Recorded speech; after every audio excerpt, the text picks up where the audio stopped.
శ్రీమాత్రే నమః. మీ తేరాల సుబ్రహ్మణ్య శాస్త్రి. ఉద్యోగరీత్యా ఎదుర్కొంటున్నటువంటి ఒక సమస్యలు, అదే మాదిరిగా ఎక్కడైనా మనం పనిచేసే వ్యాపార సంస్థల్లో కావచ్చు, లేకపోతే నౌకరి ఎక్కడైనప్పటికీ కూడా, అది ఉద్యోగమా వ్యాపార స్థలమా ఎక్కడైనప్పటికీ కూడా వేధింపులకు గురవుతున్నాము.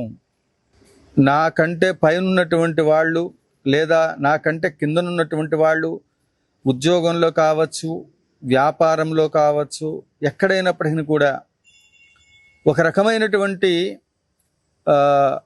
చెప్పుకోలేనటువంటి ఒక టార్చర్లు అనుభవిస్తూ ఉన్నాము.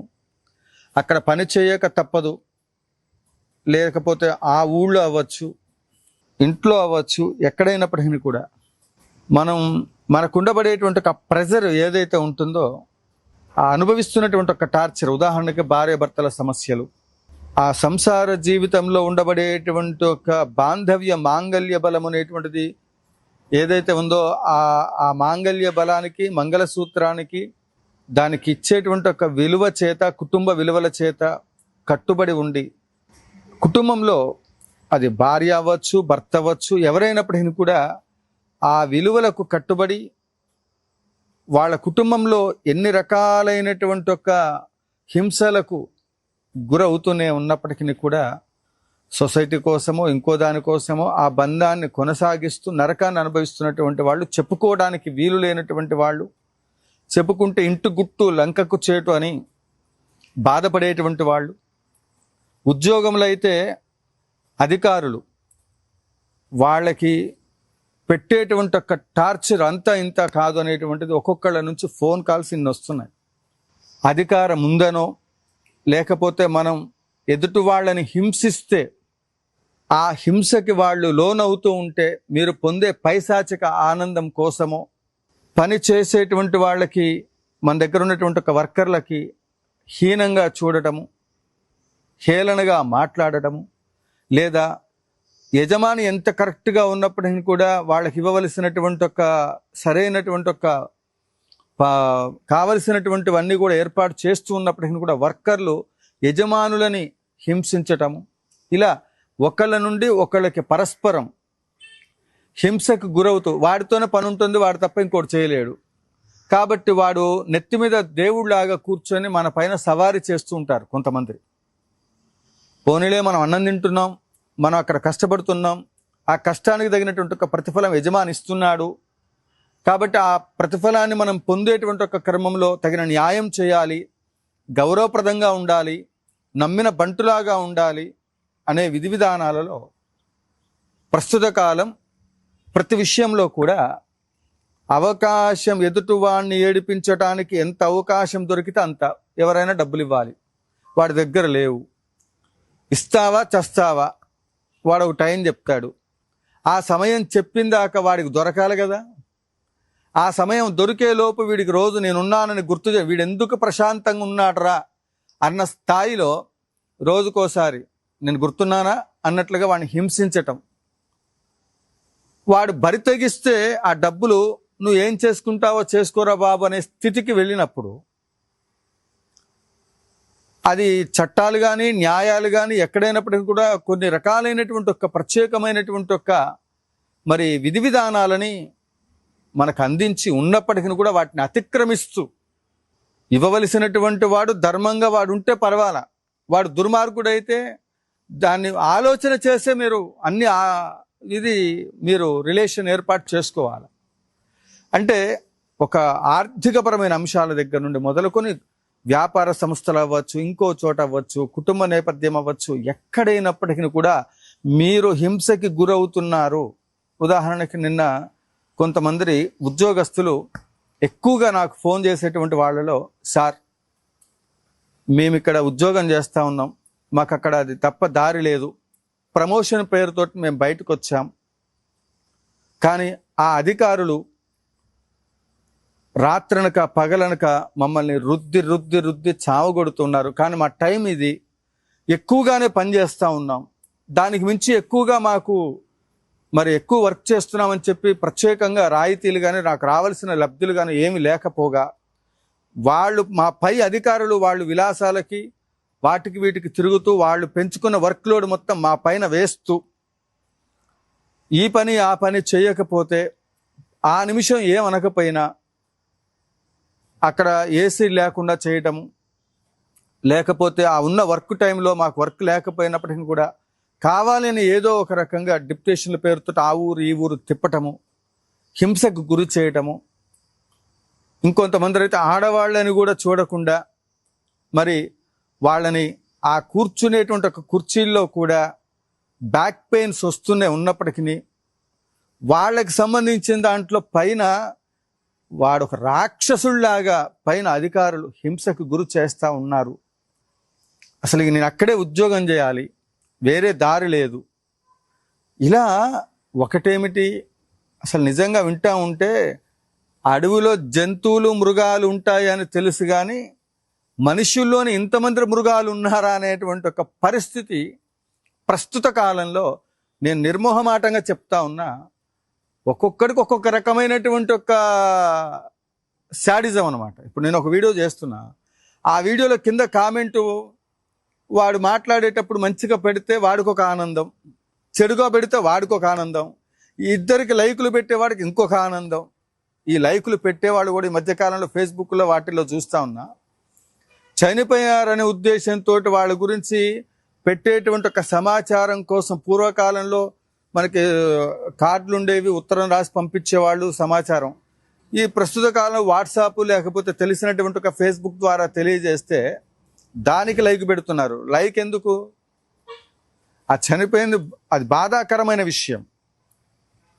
చేతనైతే మౌనం ప్రకటించడం ఉత్తమం, అది ఎవరైనప్పటికీ కూడా. ఆడు చనిపోతే నీకు లైకులు పెట్టడం ఏంటి? ఏదైనా జరగకూడనటువంటి ఒక సన్నివేశం జరుగుతుంది, దానికి మళ్ళీ లైకులు. ఆ లైక్ అనేటువంటి ఒక పదానికి హిస్టరీలో మరి దానికి అది ఏ సందర్భంలో పెడుతున్నారో ఎందుకు పెడుతున్నారో నాకైతే తెలియదు. సో ఇక్కడ ఒక్కొక్క వ్యక్తికి ఒక్కొక్క రకమైనటువంటి ఒక పైశాచికమైనటువంటి ఒక ఆనందం ఉంటుంది. ఆనందంలో ఆనందం బ్రహ్మానందం ఇది వేరు, పైశాచిక ఆనందం వేరు. అంటే నా వల్ల ఇంతమంది బతుకుతున్నారు, నేను ఈ కుటుంబాన్ని పోషణ చేస్తున్నానని ఇంటి యజమాని అనుకున్నా, ఒక ఉద్యోగంలో అధికారి అక్కడ స్టాఫ్ పైన నా వల్లనే వీళ్ళందరికీ నేను వీళ్ళ పైన బాసుని కాబట్టి వీళ్ళమైన హుకుం జారీ చేయాలని వాళ్ళు అనుకున్నా, అప్పిచ్చినటువంటి వాడు నేను ఇస్తే తప్ప వీడికి గతి లేదు కాబట్టి వీడు అప్పు తీర్చేంత వరకు వీడు నాకు బానిస అన్నట్టుగా వాడనుకున్నా, వీడు తప్ప నాకు అప్పిచ్చేవాడు లేడు కాబట్టి వాడు సరౌండ్ అవుతూ అప్పు ఎగ్గొట్టాలని చూస్తూ అతన్ని తక్కువ అంచనా వేసి చూస్తున్నటువంటి వాడు వాళ్ళకైనా ఎవరైనప్పటికీ కూడా ఈ రకమైనటువంటి ఒక శాడిజం అనేటువంటి దానికి బ్రాండ్ అంబాసిడర్గా ఎవరైతే ఉంటారో వాళ్ళ బారిన పడి ఎవరైతే కొట్టుమిట్టాడుతూ ఉన్నారో అటువంటి టైంలో మీరు ఒక్కటే చేయండి, ప్రత్యంగిర అమ్మవారి ఫోటో తీసుకోండి, మీ కోపం ఎంత స్థాయిలో ఉందో తెలుసుకోండి. ఆ కోపం ఇంతదా ఇంతదా ఇంతదా ఇంతదా ఇంతదా ఎంతుంది అని ఆలోచన చేసి ఆ కోపం మొత్తాన్ని తీరేంత వరకు, ఒకప్పుడు ఏమంటారంటే అరే నీకు కోపం వచ్చిందా 1 2 3 4 5 6 7 8 9 ఇలా మొత్తం వరుస నెంబర్లు లెక్క పెట్టు, లేకపోతే జపం చేయి, సాధన చేయి, అది ఇది. కానీ నేనేమంటానంటే మనలో ఉండబడేటువంటి ఒక ఈ ఆక్రోశం, పూజలు పునస్కారాలు అనేటువంటిది లేకపోతే, అసలు ఆధ్యాత్మికమైన వ్యవస్థలో ఈ జప యజ్ఞ యాగాది క్రతువులు లేకపోతే, ఎదుటివాడు ఈ విధంగా నరకాన్ని అనుభవిస్తున్నప్పుడు ఆ పడుతున్నప్పుడు భగవంతుడి దగ్గరికి వెళ్ళి చెప్పుకోవటం వల్ల వాడు క్రైమ్ చేయట్ల, ఇది గుర్తుపెట్టుకోండి. ఆ భగవంతుడి దగ్గరే వీడికి ఉన్నటువంటి ఒక కోపం మొత్తాన్ని తీర్చుకొని వీడి వల్ల ఇబ్బంది పడుతున్నాను స్వామి, వీడి వల్ల ఇబ్బంది పడుతున్నానమ్మా, నాకు దారి చూపించు తల్లి అంటే ఈ ప్రకృతిలో అతీతమైన శక్తి ఏదో ఉంది, అది మనం నడిపిస్తా ఉంది. ఈ ప్రజలంతా కూడా పూర్తి స్థాయిలో తగ్గిపోయి ఆ తర్వాత ఆ ప్రకృతి స్వరూపంలో ఉండబడే ఆ దేవత, ఇతను నమ్ముకున్నటువంటి ఆ భగవంతుడు వాళ్ళని హింసకి గురి చేసేటువంటి వాళ్ళని మన దగ్గర నుంచి దూరంగా పంపిస్తుంటారు. అందుకే అనవసరంగా ఎవరిని కంటతడి పెట్టేటువంటి ఒక ప్రయత్నం చేయొద్దు. కొన్ని కర్మల చేత పూర్వజన్మలోనో ఈ జన్మలోనో మంచో చెడో దేని కర్మలో ఇక్కడ సమస్యలు వస్తున్నాయంటే దానికి కారణం ముందు మనలో ఏమైనా లోపం ఉందా చూసుకోవటం, ఎదుటి వాళ్ళ లోపంలో ఉందా, దానికి ఆ లోపాన్ని మనం సరిదిద్దుకొని మనం ఏ విధంగా మన జీవితంలో ముందడుగు వేయాలనేటువంటిది ఆలోచన చేయటం, ప్రతిరోజు ప్రణాళిక వేసుకోవటం, డైరీ రాసుకోవటం. ఈరోజు నేను ఎవరితో ఎంతసేపు మాట్లాడాలి, కుటుంబంతో ఎంతసేపు మాట్లాడాలి, వ్యాపారంలో ఎంతసేపు సమయం కేటాయించాలి, పిల్లలతో ఎంతసేపు మనం ఈ యొక్క యోగక్షేమాల గురించి మాట్లాడాలి, తల్లిదండ్రులకు ఎంతసేపు సమయం కేటాయించాలి. ఒక షెడ్యూల్ ప్రకారంగా చిన్నప్పుడు, ఇప్పుడు కూడా చదువుకునేటప్పుడు తరగతులు 9 గంటల దగ్గర నుంచి 10 దాకా తెలుగు, ఇంగ్లీష్, హిందీ ఇట్లా సబ్జెక్ట్ వేజ్గా ఉదయం నుండి ఉన్న టైంలో స్కూల్ ప్రారంభమైన దగ్గర నుంచి ఎండింగ్ వరకు సబ్జెక్టులు, మధ్యలో బ్రేకు, ఈ విధంగా ఆ తరగతిలో చెప్పుకునేటువంటి ఒక ఆ సమయాన్ని అనుసరించి నిర్వహించే తరగతులు ఏ విధంగా అయితే ఉంటున్నాయో అలానే జీవితం అనేటువంటి ఈ యొక్క మన జీవన పోరాటంలో 24 గంటల్లో 12 గంటలు నిద్రకపోతే మిగిలిన 12 గంటలు మనం అన్నిటికీ న్యాయం చేయగలుగుతున్నామా లేదా? ఏ సబ్జెక్టు పైన నువ్వు దానిపైన శ్రద్ధ వహించకపోతే ఆ సబ్జెక్టు ఫెయిల్ అయితే ముందు తరగతిలోకి ఎట్లా వెళ్ళలేరో అలానే జీవితంలో కూడా మీరు సాధించాలనుకునే దాని పట్ల పట్టుదల, మీరు లక్ష్యాన్ని చేరుకోవాలి, సమాజంలో ఉన్నత స్థితిలో ఉండాలి. మంచి చెడు రెండు ఉంటాయి. నేను పని చేస్తున్నాను, కష్టం లేకుండా ఏది రాదు. ఇవాళ స్వర్ణాలయం పూర్తవ్వాలంటే దాని పట్ల మంచి అభిప్రాయం ఉంటుంది, చెడు అభిప్రాయం ఉంటుంది. ఇది అవుతుందా, ఇది సాధ్యమేనా అని అంటే అది అనుకున్నప్పుడు నేను దాన్ని ఏం చేయలేను. అందువల్ల పట్టుదలతో చేసే లక్ష్యాన్ని ఏదైతే ఉంటుందో ఆ లక్ష్యాన్ని చేరుకునేటువంటి ఒక క్రమంలో దానికోసం అని చెప్పి మిగిలినటువంటి ఒక సబ్జెక్టులు ఏవైతే నేను ముందు తరగతిలోకి వెళ్ళాలి అంటే అన్ని కరెక్ట్గా మెయింటెనెన్స్ చేస్తేనే ఉన్నత తరగతిలోకి ఎలా అయితే వెళ్తున్నామో అలానే ఈ జీవితంలో నీకున్న టైంలో అన్నిటిని మేనేజ్మెంట్ చేసుకునే క్రమంలో ఈ ప్రెజర్స్ అనేటువంటివి పూర్తి స్థాయిలో మరి చుట్టూ ఒక్కళ్ళ వల్ల ఒక వ్యక్తి సరైన మార్గంలో ప్రయాణం చేస్తున్నప్పుడు ఎక్కడైనా ఆ వాహన ప్రమాదాలుగా జరిగినప్పుడు అక్కడ మొత్తం ఆ వాహనాలు ట్రాఫిక్ మొత్తం జామ్ అయినప్పుడు అనుకున్న టైంకి వెళ్ళలేం, వేరే మార్గం ఏముందా అని వెతుకుతాం. మన జీవితంలో కూడా ఏదైనా జరగకూడనటువంటి ఒక సంఘటనలు, ఆర్థిక నష్టమో, కుటుంబ సమస్యలో, ఏదో ఒక సమస్య, మనుషుల్ని దూరం అయిపోవటమో ఏదో వస్తుంది. అంత మాత్రం చేత కుంగిపోకుండా లక్ష్యాన్ని చేరుకునే సమయంలో ఇవన్నీ మనం ఎదుర్కొంటున్నటువంటి ఒక పరీక్షలు, నెలవారీ పరీక్షలు, త్రైమాసిక పరీక్షలు, షాన్మాసిక పరీక్షలు, సంవత్సర పరీక్షలు, ఇట్లా ముందు తరగతికి సంబంధించి ఎప్పటికప్పుడు జీవితం కూడా ఎప్పటికప్పుడు పరీక్షల్ని ఎదుర్కొంటూ తగు జాగ్రత్తతో ముందుకు వెళ్ళే సమయంలో మీరు అనుభవిస్తున్నటువంటిది ఏ సమస్య అయినప్పటికీ కూడా భగవత్ ఆరాధన వల్ల తీరుతుంది, భగవత్ సాధన వల్ల తీరుతుంది. ఎలా? కృషితో నాస్తి దుర్భిక్షం, జపతో నాస్తి పాతకం. కాబట్టి ఇటువంటి యజ్ఞయాగాది కర్తువులకు సంబంధించి నిన్న ఎవరో అంటున్నారనమాట, 21,116 రూపాయలు 5 సంవత్సరాలకి గోత్రనామార్చన 30 కేజీలు ఆవు నెయ్యి ఇయ్యండ్రా బాబు అంటే ఇది చాలా ఎక్కువ గురువు గారు అంటున్నారు.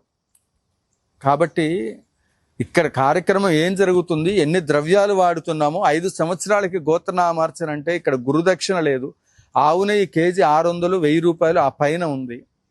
సహస్ర చండీ యాగం అంటే చీరలు కావాలి, కావలసిన ద్రవ్యాలు, అన్నదానము, పసుపు, కుంకుమ, ఇవన్నీ ఎంత మెయింటెనెన్స్ ఉంటుంది. కాబట్టి ఇక్కడ ఎటువంటి మీరు టార్చర్లు అనుభవిస్తున్నప్పటికీ కూడా ఈ కార్యక్రమాలలో 5 సంవత్సరాల గోత్రనామార్చనకు సంబంధించి పూజ చేయటం ద్వారా ఏ రోజుకు ఆ రోజు పూజ కార్యక్రమాల ద్వారా ముఖ్యంగా అధర్వణ భద్రకాళి నారాయణి ప్రత్యంగిర అమ్మవారు, మరి ఇంతకుముందు నేను చెప్పినట్లుగా పెద్ద ఫోటో ఒకటి పెట్టుకుని ప్రత్యంగిర అమ్మవారిది, మీరు ఎవరెవరైతే మిమ్మల్ని ఇబ్బంది పెడుతున్నారో రోజు నిమ్మకాయ దండ అలంకారం చేయండి. అది 2 రోజులు, 3 రోజులు, 4 రోజులు ఉంటుంది. తీవ్రంగా ఘోష ఉంటే అది వాడిపోతూ ఉంటుంది.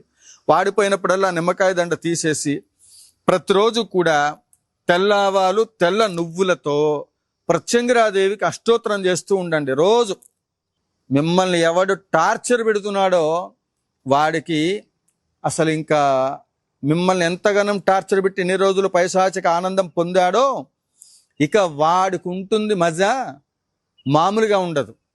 ఆ అమ్మవారే శత్రుముఖ దర్శిని ఎవరైతే ఉన్నారో అపరాజితాదేవి, ఆవిడ ప్రత్యంగిరాదేవి, ఎండు మిరపకాయలతో హోమం చేస్తే, వీలుంటే యాగశాలకు వస్తే, మిమ్మల్ని టార్చర్ పెడుతున్నటువంటి వాళ్ళు ఎవరైతే ఉన్నారో ప్రత్యంగిర హోమం చేయండి. దుమ్ము దులిపేస్తుందన్నమాట అమ్మవారు, మామూలుగా కాదు. అప్పుడే సనాతన ధర్మంలో ధర్మాత్ములు, పుణ్యాత్ములు, ధర్మంగా ఉన్నాను నేను అనుకున్నటువంటి వాళ్ళందరినీ కూడా రక్షించడానికి భగవంతుడు ఆయా రూపాలు వస్తారంటే ప్రత్యంగిరాదేవి దానికి నిదర్శనం. ఈ క్షేత్రంలో మనం ఆ విధంగా ఎంతో మంది వాళ్ళ జీవితాల్లో, ఇక నేను ఆఫీస్కి పోతే వాడి ద్వారా నాకు ఈ ఉద్యోగంలో ఈ సమస్య ఉందని ఎంతో మంది టీచర్లు అవ్వచ్చు, ఇంకొకళ్ళు అవ్వచ్చు, ఎంతో మంది వాళ్ళ జీవితాల్లో ఆనందాన్ని పొందారు. ఎందుకంటే మొన్న ఈ మధ్య చూశానమాట, అంటే గురువుకి ఇవ్వవలసిన గౌరవం ఇవ్వకుండా ఉపాధ్యాయులకి విద్యార్థులు దాడి చేయడం, అది తప్ప ఒప్ప, అక్కడ ఏం జరిగింది సన్నివేశం తర్వాత. అందుకే అడ్వకేట్స్ అవ్వచ్చు, ధర్మశాస్త్ర సంబంధమైనటువంటి అంశాలలో రాజకీయ నాయకులు అవ్వచ్చు, ఎవరైనప్పటికీ కూడా మీరు మంచి చేయాలి సమాజానికి, అట్లనే మీరు మంచి స్థితిని పొందాలనుకున్నటువంటి వాళ్ళందరూ కూడా ఈ యొక్క రాజశ్యామల సహిత దశమహావిద్య స్వర్ణ దేవాలయ నిర్మాణ మహాసంకల్పంలో మీరు దేని ద్వారా బాధపడుతున్నారో ఆ సమస్య పరిష్కారం కోసం ఇక్కడ దాకా రాలేరు అనుకున్నటువంటి వాళ్ళు ఉచితంగా గోత్రనామార్చన జరుగుతుంది. మేము ఏమి కట్టలేము స్వామి అనుకునేటువంటి వాళ్ళకి ఉచితంగా చేస్తున్నాము. 21,116 రూపాయలు చెల్లించేటువంటి భక్తులకు వాళ్ళకు ఉండబడే సమస్యను అనుసరించి మీకు వెంటనే ఆ ప్రాబ్లం తీరాలనుకుంటేనే ఈ డబ్బులు కట్టండి. అది కూడా యాగ ద్రవ్యాలకి. మీకున్న ప్రాబ్లమ్స్ తీరితే స్వర్ణాలయం పూర్తి చేయాలి అనేటువంటిది నా యొక్క సంకల్పం. మీరు మంచి ఉన్నత స్థితిలో ఉండాలని చేసే ఈ కార్యక్రమాలలో మీ వంతు సహాయ సహకారాలు అందడం కోసం ముఖ్యంగా ఈ కార్యక్రమాలన్నీ కూడా మనం నిర్వహిస్తున్నాం. మరిన్ని వివరములకు ఇంకా చాలా లెంత్ ఎక్కువ అవుతుంది. సో నేను చెప్పింది అర్థమైంది కదా. ఎవరికైనా శాడిజం అనేటువంటిది ఇబ్బంది, అందరి నుంచి ఏదైనా హింసకు గురవుతున్నారనుకుంటే ఎక్కడైనా చెప్పుకోలేంది, వెంటనే ప్రత్యంగిర అమ్మవారికి సంబంధించిన పూజా కార్యక్రమాల్లో పాల్గొనండి. సహస్ర చండీ యాగం జరుగుతుంది, దాతలు సహకరించగలరు. జయ జయ శంకర, హర హర శంకర, కాంచీ శంకర, కామకోటి శంకర.